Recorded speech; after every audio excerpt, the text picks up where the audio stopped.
Hello and welcome to another edition of Science Talks by UNU-EHS. My name is Austin. I'm with the Communications Department here. I'm sitting with Simone Sandholz, our lead urban researcher, and we're here to talk about loss and damage in urban areas.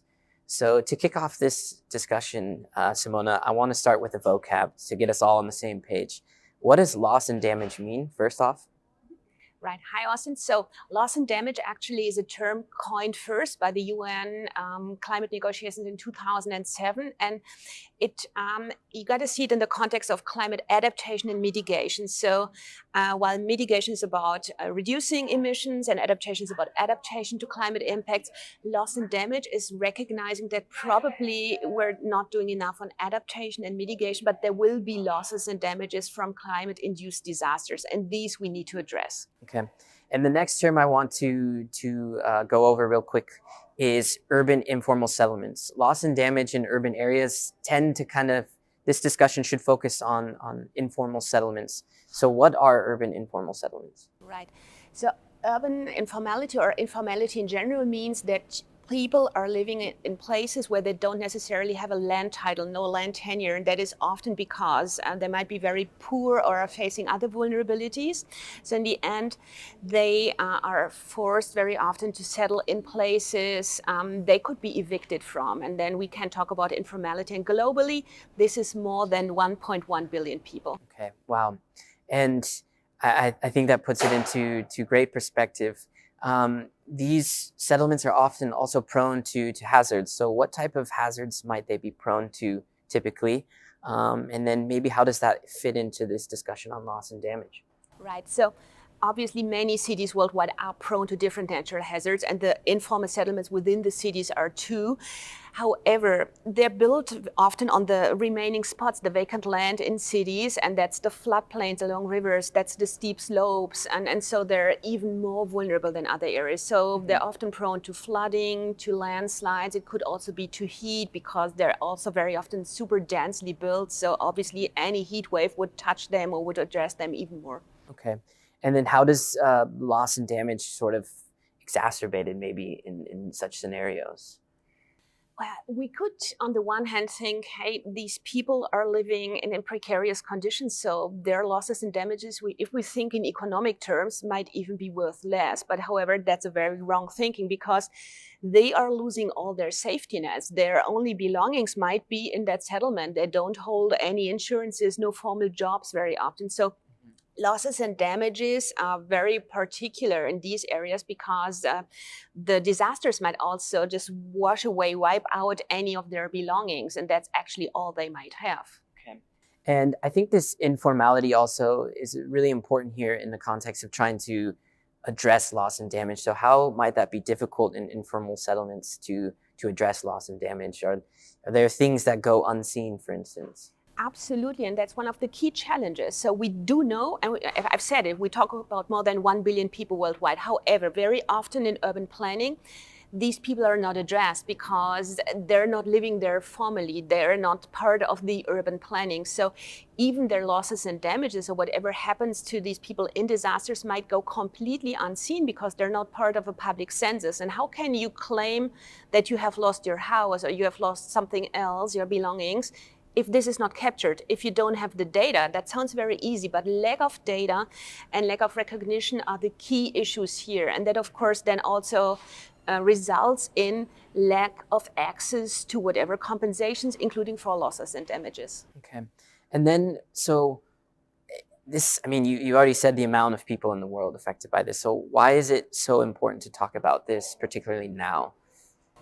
For two reasons. Number one, these areas, these cities, these parts as well. Cities are growing, and so is the number of people living in informality. It's calculated to be around 180,000 people a day that might still move into these settlements. That's number one. Number two is last year at the last year's COP in Dubai, the so-called Loss and Damage Fund was populated. So it means the first countries pledged funding, and there's other processes in place to like operationalize the loss and damage, including access to people that are facing losses and damages. So it's the time right now where we have to discuss how do we make those who are very vulnerable, including people living in informality, get access to these compensations and not cut them. Yep.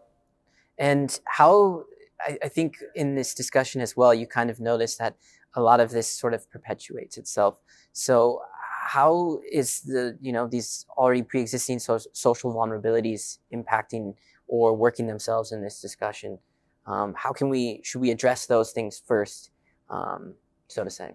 Absolutely. So I would say that addressing these so-called root causes of vulnerability is extremely essential. So, of course, just imagine your house is washed away in a flood. It's great to get the money to rebuild it, but maybe it would be better to rebuild it in a more stable way, or to even think about other ways of reducing the vulnerabilities by, for instance, recognizing these people, or by having any loss and damage action linked to early warning, to other formal urban planning, to social security, and so on. So we need to recognize that just by compensation, probably we're not giving we're not supporting as much as we should do, and that addresses these so-called root causes of vulnerability, which is very often linked to a lack of recognition, a lack of opportunities. Okay.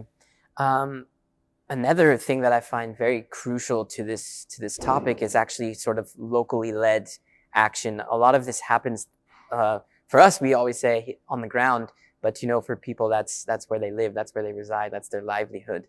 So how can we support sort of local actions to kind of mitigate these issues? Let me give you one example. We just concluded this study on 3 informal urban settlements in 3 continents even. So, and we Latin America, Africa, and Asia.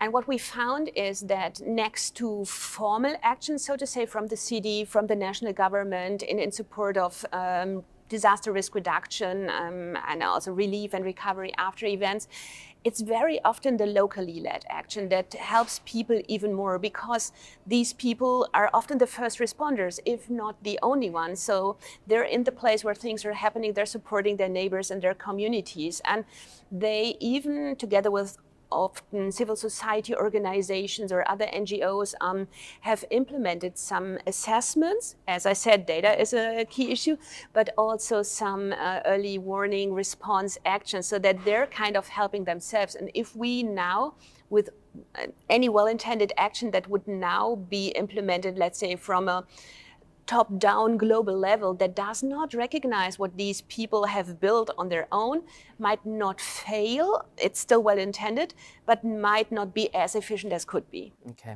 that's a good point. I will finish off with one more question.